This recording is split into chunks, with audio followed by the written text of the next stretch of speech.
come once again to discuss things.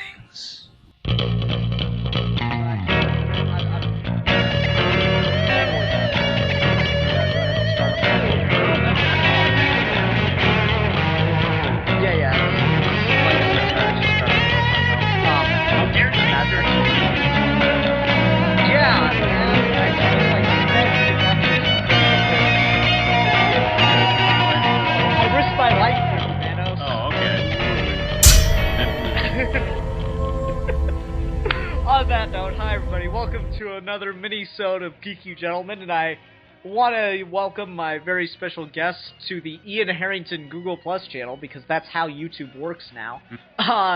Manos, welcome to my second channel, which I've been forced to go to. Okay, hello. Hey, how long have we been recording? I just let Pamela start auto-recording, but I don't keep any of the stuff before I say hi. Oh, okay. It's just an easy way to make sure that I don't accidentally forget to record, and occasionally someone will say something ridiculous, and then I'll start the video. Gotcha. So people hear, like, the last little bit and everyone laughing about it, and it's always fun out of context. Gotcha. But don't worry, no personal information. Manos, I will not share anything you just told me about your feelings about the occult, okay? Oh, good. I don't want that to really get out and ruin my good name. Yeah, dude, I mean, like, I swear, no one will know that you're a communist and that you host secret communist parties. Well, yeah, I mean, we gotta bring back the 50s some way. Why not through communism? Right. Alright, so anyway, I wanted to try to get Manos on for this one as quickly as possible, and oddly enough, alright, so the topic, let me just say beforehand, is should Wonder Woman kill or not?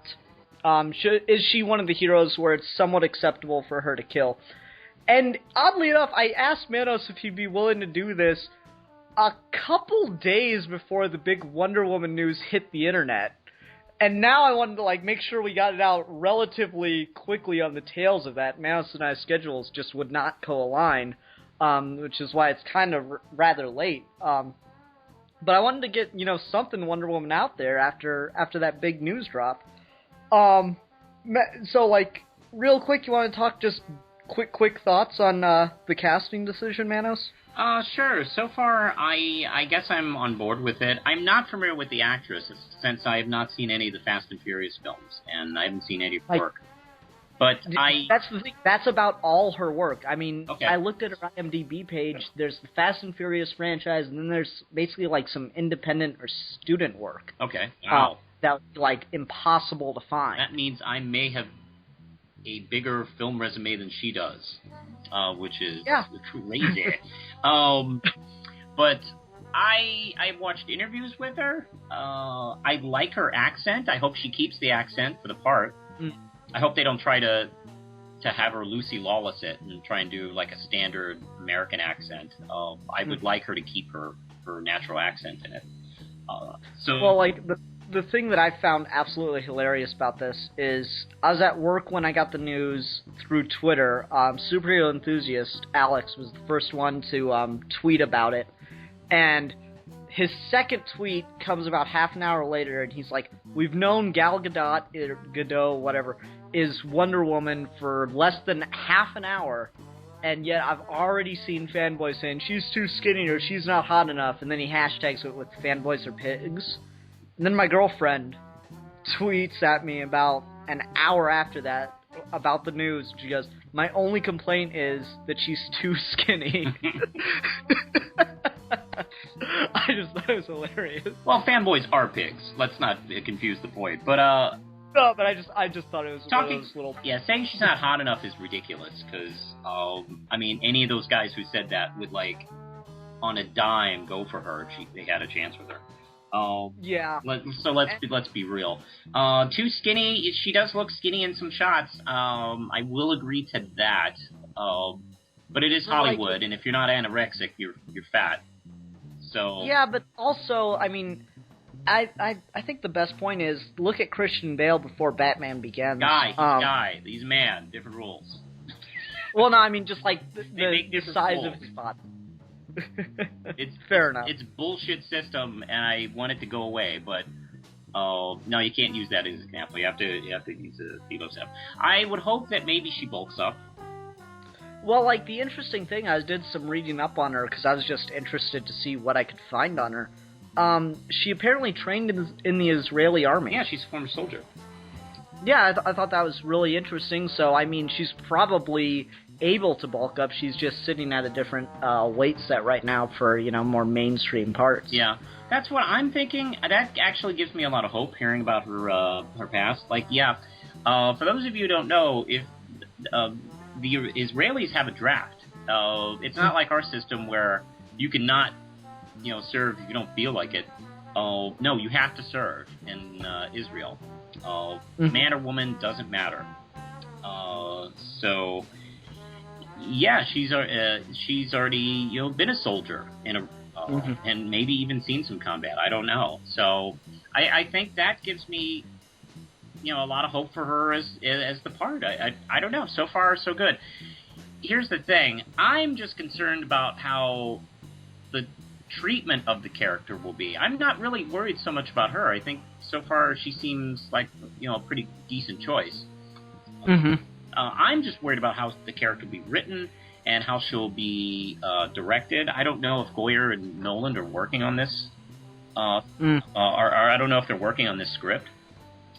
Yeah, I don't know either.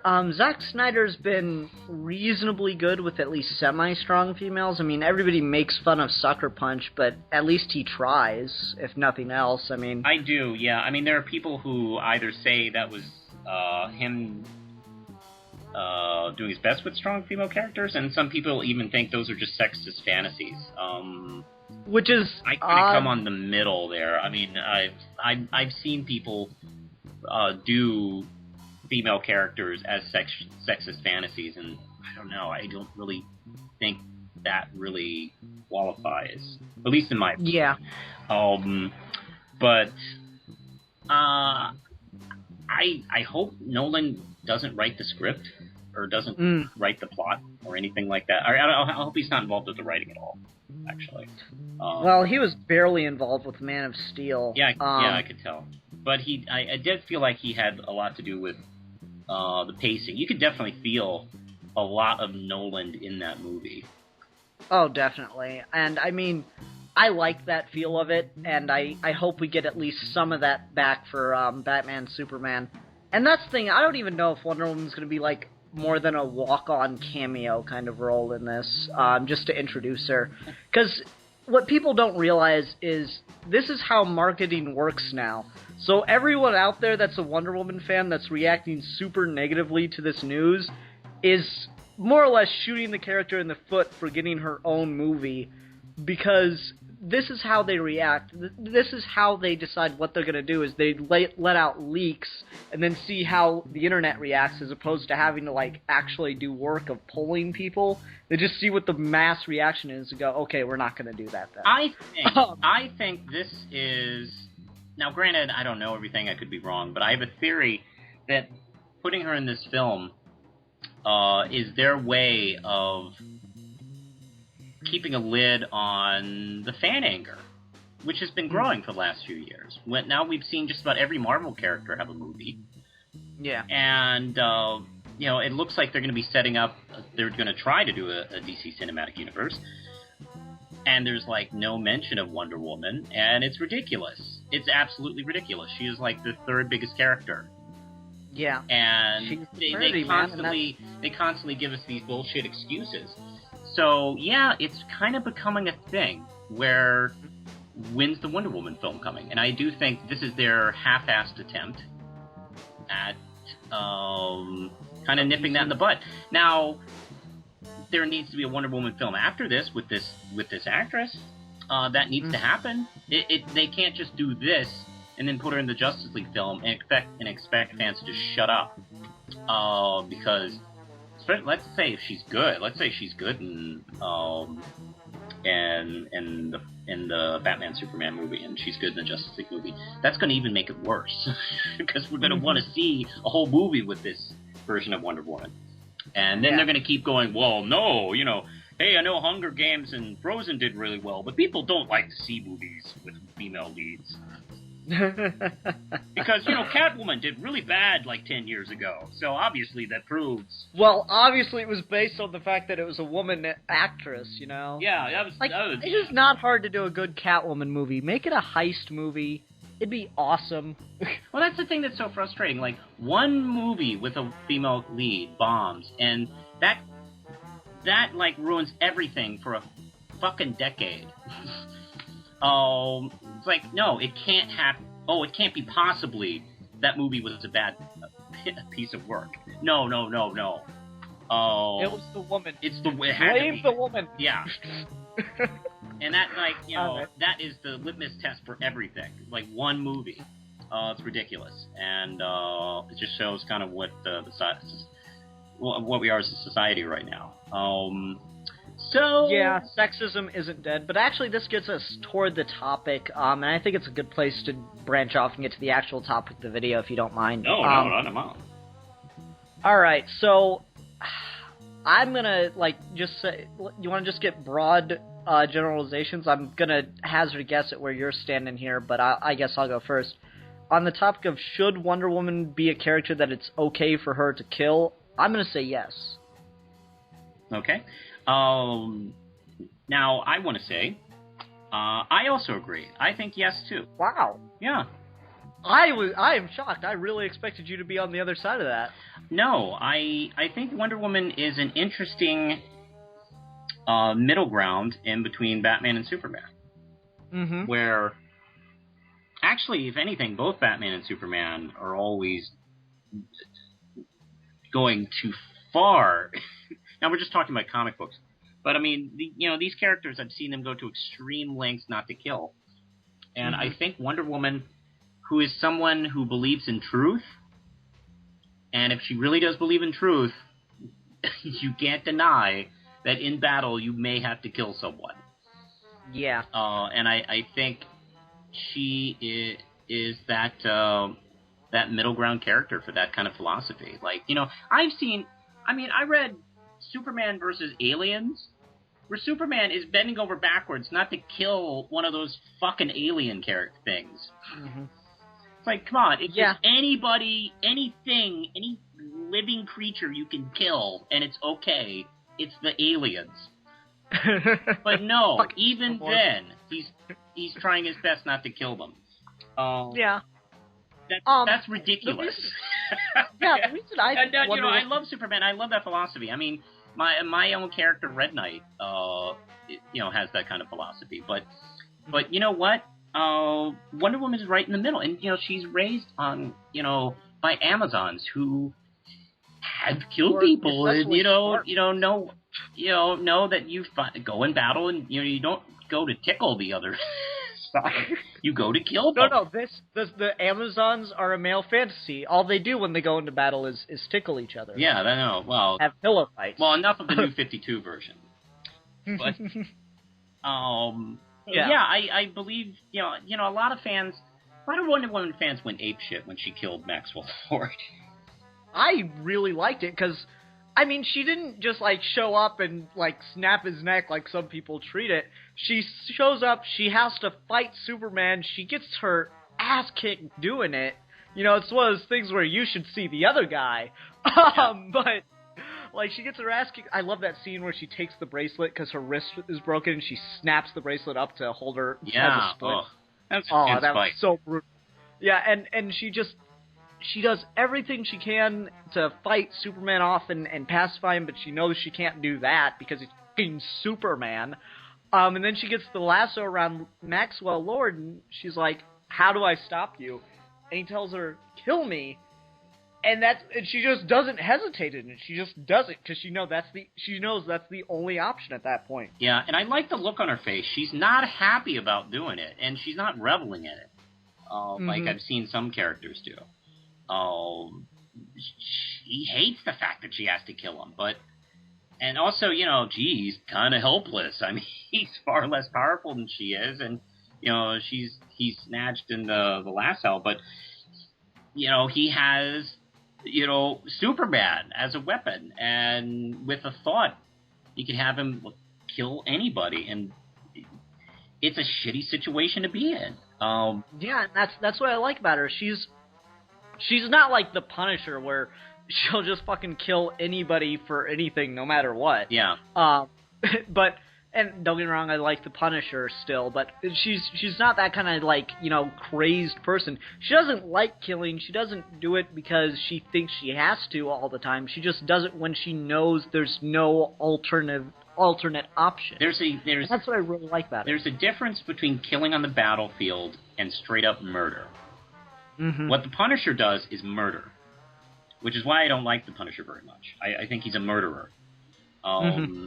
And Wonder Woman and other characters like her, you know, like Wolverine, another case.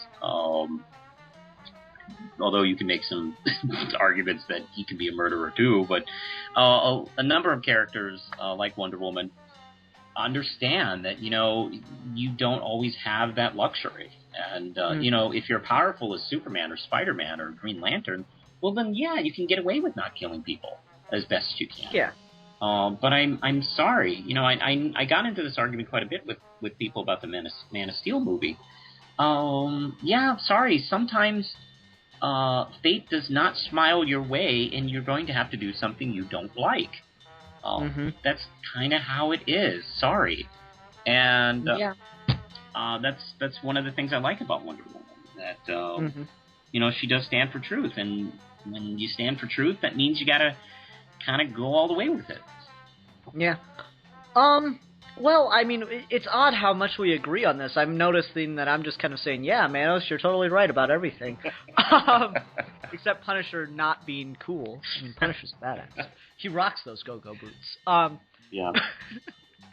No, but I suppose I'm going to try and play devil's advocate here. The main argument I hear against Wonder Woman killing is that she's supposed to be this emissary character that's supposed to show man's world a better way, supposed to, like, bring enlightenment, as it were, and killing is supposed to be completely beneath her, because no one that she's ever going to encounter in man's world is worth a death the way the Amazons see it. That's the main argument I've heard, and I mean, that sounds really nice. What are your thoughts reacting to that one? Well, obviously, when you're an ambassador, you can't murder while you're dealing with people. It's showing a better way. That would make politics so much more interesting, though. I know, man. During that last budget crisis, I was hoping, like, you know, the top Republicans should go in the meeting with Obama. Like John Boehner. And it's like Joe Biden just walks into the house, and like him and John Boehner are just like Mortal Kombat. Yeah, fight. Biden would be all about that. It's like, finally, I can kill people. Joe Biden's been, it's been rumored that Joe Biden's thinking about running in 2016, and I really do want him to, because it'd be amazing to get Joe Biden elected, because it'd be like having a more liberal George Bush. That George Bush just always said or did some of the most, like, kooky, dumbass shit, and it was always entertaining, if nothing else. I enjoy Biden. That guy is real. That guy is one of the realest people you get in office. But yeah, he just cracks me up sometimes. I don't know about that. To show another way. Well, I guess I don't know. There's just sometimes no other way. That's the only thing I can really bring up to that. I think if you want to hold your breath until you're blue and no one kills anybody, well, go ahead. I don't know. There's something kind of, the fact that she doesn't purposely go out to kill. She doesn't want to kill in battle, which is why she doesn't kill everybody she fights. Because she could. She's like number 2, number 3 in the power set over in DC. And Superman's number 1. Who's number 2? Well, it's arguable. Like, a couple different guys, but she's easily in top 3. Either number 2 or number 3. I mean, there's a couple of... I think they're trying to make Green Lantern, like, up there. And I like Green Lantern, so I don't mind. Well, you take that ring away from him, he's a fucking pussy. So, yeah. Some of them, I don't know. I like Boost. Boost is my favorite Green Lantern, and he's a badass without the ring anyway. Yeah, well, I'm talking about full powers, strength and endurance and speed. Yeah. I'm thinking about more or less like Martian Manhunter or Lobo or something like that. Lobo's ridiculous. But anyway, I generally consider her probably number 2, and she should be number 2. Yeah, I'd agree with that. But I've heard people make cases like, oh, this other character should be number 5. Well, it's like whatever. But yeah, I don't know. I like the one that I'm getting off. I'm getting way. Oh yeah, sorry. Go ahead. Yeah, it's like she doesn't kill everyone she fights, and why is that? It's because she is trying to control the situation as best she can. Mm-hmm. But she is also honest enough to realize, well, sometimes I gotta kill this guy in battle. So yeah, it does. I don't know. It does make her situation awkward. Mm-hmm. And that's something that Greg Rucka had a lot of fun with, because she was a political figure as well as a superhero. And yeah, I really like that they adapted that for the Justice League cartoon. Yeah, and I thought that was great. I do, and I don't think they're doing that in New 52, which is unfortunate because it really does dumb down the character. Take that away from her. So yeah, it does make things complicated, which is good on a creative storytelling level. Mm-hmm. Because I mean, I'd agree with you there. I really do think that she's a character that should be allowed to kill, but only in certain extreme circumstances. That being said, to bring this more close to where we started, I guess, I doubt after the backlash they had with Man of Steel that they're gonna have 2 movies in a row where like a big iconic character kills somebody. I would find that extremely implausible. Well, here's the thing. She actually, in a way, her methodology in battle is a lot like Captain America. Mm-hmm. They don't just share a color scheme in their costumes. They're both warriors. They're both superheroes, and they both kill in battle. But they also at the same time try to not kill as much as they can. Did you watch that? Sorry, I have to bring this up because it always cracks me up. Avengers: Earth's Mightiest Heroes. Did you watch any of that? I didn't get a chance to watch the show as much. I feel like getting it on DVD or something like that because it was never on. And I discovered... Well, besides it looking like Kim Possible, I really enjoyed it. But there's one scene that always really cracked me up. It's in like Captain America's origin, or rather his Freeze origin. Let me put it that way. Yeah. He's breaking into a castle of Red Skulls. And he's like, there's like a drawbridge on this, giant chasm or whatever. And there's a guard standing at where the drawbridge would land at, and Captain America's sitting there looking at him. And then it's like this really intense thing, really cool fight scene's about to happen. And all of a sudden the bridge just comes down and like crushes the guy. And then Bucky's standing there, he's like, haha, I guess that guy came off a little flat, huh, Cap? And then I'm just like, I just have this mental image of like stopping the thing and like dubbing Cap and just having him go, Bucky, a man is dead! And you're making puns! Exactly. No one should die on a pun! It's like that scene with James Bond. Or any scene with James Bond. Well, like, I can't remember it's a Pierce Brosnan one where he throws a guy into the printing press, and you just see blood splash all over the pages of the newspapers. Then he goes, they'll print anything these days. I would just want to come on screen, a man is dead because of you! Oh. Yes, no, here's the line, DC. You cannot have your characters kill somebody and then make a pun about it, alright? Yeah. There's the line. Don't be glib.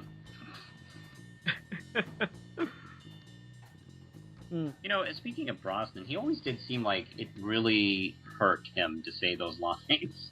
He delivered them. It's like he would really rather not make the standard puns, but, they were in the script and they had to come out. And it's like... Yeah. It's just every time he delivered one, it's like, I could see it on his face, like, this fucking shit. Definitely. But let's get back to Wonder Woman. Yes. Yeah, like I said, I don't think you can have her kill in this movie franchise, especially after like the backlash that happened with Man of Steel, which I'm fine with Superman snapping Zod's neck. I mean, like, the argument that drives me crazy there is everyone's like, well, why didn't he take him somewhere else where there wouldn't be people? Oh, you mean like possibly throwing him into space or something, right? Because that didn't happen. Yeah. I don't know. It's just I think they could get away with it as long as she did. So you don't make a big point of it. Like if she's doing it in battle, like with a whole bunch of soldiers or whatever they'll be fighting in the next film. But if they make like a big to-do scene like they did in the Superman movie, I don't know. Maybe they might catch some flack there. But then again, we've already gone through this with the Superman Man of Steel movie. You know, so it might actually just, in a way, it might soften the blow if she does kill in the second movie. You know what could be interesting is if she's in a position like Clark was in Man of Steel, and Clark tells her not to do it anyway. You know, if Clark begs her not to, and she decides to anyway, that can make it really fascinating. Yeah. Because everyone was really like mad that Superman did it and didn't try to find another way, which I still say he did, but whatever. It would be really fascinating if she's like so determined that no, this is reality. There is no alternative option. I'm sorry that you had to do this and that you feel bad about it, but I don't. That might be that kind of thing. Yeah, that might be a good way to have Superman kind of like help deal with the pain of killing Zod. Because I know the movie in like one scene later had him like shooting around going, "Hey, how's it going? I'm Superman." But I think it would be nice if they corrected that mistake that they made in the first film. Where I won't lie, that is a big tonal shift, but at the same time, like it still works. I mean, well, it was, if you pardon the pun, neck-crackingly sudden. I mean, it was. It's like, oh, we're really, really upset about this. Hey, how's it going? A satellite went down. You can't watch me. I'm Superman. It's like, I smile for the camera. I know. It's like, you know what? I know you want to end on this note, but you need a couple of scenes to get here. That I constantly believe that Superman killing Zod would have been more accepted. Maybe not fully accepted, but a little more accepted if Snyder and company had just eased us into the ending. Yeah, as opposed to like the next scene being the satellite crashing and shit. And trying to get us into the whole groove of him being Superman. It's like, you know what I think would have worked is if let me just say this real quick. Yeah. If they ended the movie before the credits with something like a little more, like connected in the tone of the Zod neck snap scene where he's, crying in Lois's lap, and then credits rolled, and then we got like that stuff after the credits. That I think that would have been proper breathing time. That might have been. I don't know.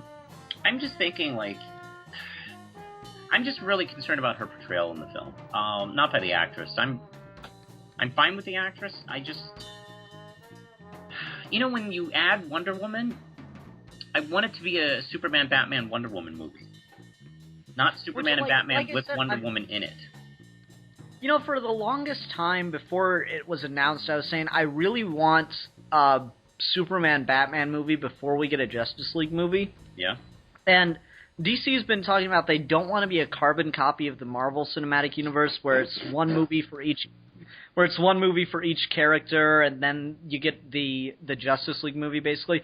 And I think an interesting way to approach it is if we got the Superman movie, then we got the Superman-Batman movie in which we introduce Wonder Woman in a couple small scenes, and then we get a Trinity movie, then we get a Justice League movie. That'd be cool to me. Yeah. Well, I want a Trinity movie, so I don't know. You'd want a Wonder Woman movie in between then. I'd want a Wonder Woman movie. I'd want a Trinity movie. As far as I'm concerned, Justice League is the Trinity plus other guys. I'm a Green Lantern fan, so I understand where you're coming from, but come on. Yeah, I know. Give me something. I mean, Green Lantern should be there, but if he's not there, okay. If Flash isn't there, okay. But you know what? It's got to be the big three. And some other people. Yeah, I mean, when Morrison came back onto the book in the 90s, the Justice League was such a shit roster of, like, C-list characters, and, like, maybe Superman would be there. And then, like, I mean, it drives me crazy. You grew up reading the comics, and you were there when the death of Superman happened and everything, so you knew... I'm assuming you knew something about what was going on in the continuity of the time, but... Yeah, of course. From someone that had no idea what was going on at the time, reading the Death of Superman trade, who the fuck are those guys in the Justice League? I know. Like, the big whole thing about Doomsday is, oh, he beat everybody in the Justice League with one hand tied behind his back. Well, that doesn't count. These guys are shit. And that's the problem. The Justice League at that point had really whittled down to a bunch of, like, no-names. And Morrison came on and he was like, no. Trust me, this is how you do it. You get the big names back, okay? Yeah. That's what made his run so great, is it was the first time you'd seen the big names of the Justice League back together again. Yeah, it's been a while. Since they kind of, even before Crisis, the team had dissolved. Mm-hmm. And they hadn't been together for a good long while, like maybe 15 years or something like that. It's ridiculous, isn't it? Yeah, because, I always think of them as the Justice League. Now, granted, I really loved the Justice League International years. I thought what Griffin and Demetrius had done was just wonderful. I love that team. I love those characters. But it was good to eventually get the standard Justice League team back together. Yeah. And I don't know. I actually kind of like wish that, like, could we keep this other Justice League team? Do we have to get rid of them? But actually, that had kind of like, by the time Death of Superman happened, that had kind of dissolved, and they were adding some characters who I didn't fucking. And it was supposed to be more serious. See, part of the thing was, like, they were a team of kind of outcasts, but it was a funny, entertaining book. And then when they decided not to make it funny, then it was just not a good book on any kind of level. So yeah, I never really got into Justice League International. I tried the New 52 thing, but that doesn't count. No. Yeah, I just said it doesn't count. Like, it's just, I could never really find much of an interest in anything, and then they're like, well, Booster Gold is going to be in it. I'm like, I kind of like Booster Gold, kind of, sometimes. Yeah. He's in the Jonah Hex book, right now, and he's hilarious. Mm-hmm. That's a great team up right there, Jonah Hex and Booster Gold. Uh-huh. That's brilliant. But otherwise, nah, I couldn't get into Justice League International on any level. But I don't know. I think it's about time to wrap up. You got any thoughts on Wonder Woman's neck breaking and stuff? Maxwell Lord deserved it. I was kind of irritated when he came back, and because I guess they were trying to make it okay or not happen or resolve it. It's like, no, he should have stayed dead. He killed Blue Beetle. He tried to use Superman as a weapon of mass destruction. Actually, what they were trying to do was basically just give Wonder Woman a better villain, because she's got a lot of, like, Cheetah, Giganta. I think she has a good roster. It's just nobody uses them, and nobody writes them to their potential. It's like, it's not their fault. Nobody... Yeah, I think they were just trying to give her a new, like, big name, though. Yeah. Kind of like Hush. They were kind of trying to give her a Hush. Oh, yeah, give her somebody superior, like the great Hush character. Yeah, that's right, you don't like Hush. Yeah, but they were trying to introduce a new big villain. Sucks. Paul Dini did some good stuff with him. Paul Dini! Fair enough. Paul Dini came in and wrote a good story with a shitty character. Oh, the character himself... Has he? What has become of Hush since the Paul Dini story? He was in Arkham City, and they did the Paul Dini. Yeah, Paul thing. Dini. Okay, yeah. No, not a lot. Not gonna lie. There, he's done. He's terrible. Wait, was Heart of... I gotta remember who wrote Heart of Hush with him taking out Catwoman's heart. That was neat. That was Paul Dini. Oh, was it? Okay. See, yeah, you're right. I'm not gonna defend... I mean, I like the story... I like the Hush story overall, because at the end you go, oh, Hush doesn't exist. It was all Riddler. And then they're like, no, wait, no, let's actually have Hush. I hate Well, that. fine. I hate that story. It's actually starting to become one of my least favorite Batman stories. Fair enough. I think it's horribly written. It's Jeff Loeb going Frank Miller. It's really bad. It's Jeff Loeb trying to rip off himself with Long Halloween. Well, he already did that with Dark Victory. And Dark Victory. Well, yeah, he kept repeating. Yeah, he kept doing it over and over again, and it makes I'm no getting to sense. notice a pattern. Yeah. It sets up. All right. Oh, I'm sorry. This is a different conversation, but No, that's fine. I totally get it, though. I don't mind Hush. I mean, it's not like great like some people talk about it. but Giganta is 1,000 times better of a villain than Hush. Yes. Done. I'll agree with that. That's what I'm saying. I don't know. Giganta on film would be awesome because then we could get Attack of the 50-Foot Woman references. I like the character in general, and she's criminally underused. Yeah, I'm just throwing that out there because that idea just hit me. I'm like, that would be pretty cool. Yeah. Or is it Attack the 500-Foot Woman? I can't remember. No, it's 50 foot. Okay. Well, you should know. You're the B-movie guy. I couldn't remember. That's right. Starring Allison Hayes. Yeah. I That'd be even fun. know the actress's name. Go Manos. All right. So on that note, since Manos knows actresses' names, let's see, very strong thematic wrap-up points here on Geeky Gentlemen. Thanks everybody for listening. Until next time, I'm the Philosopher. And I'm Manos. Manos. Manos is the Manos. Yes. And we are your Geeky Gentlemen, and we will be discussing things.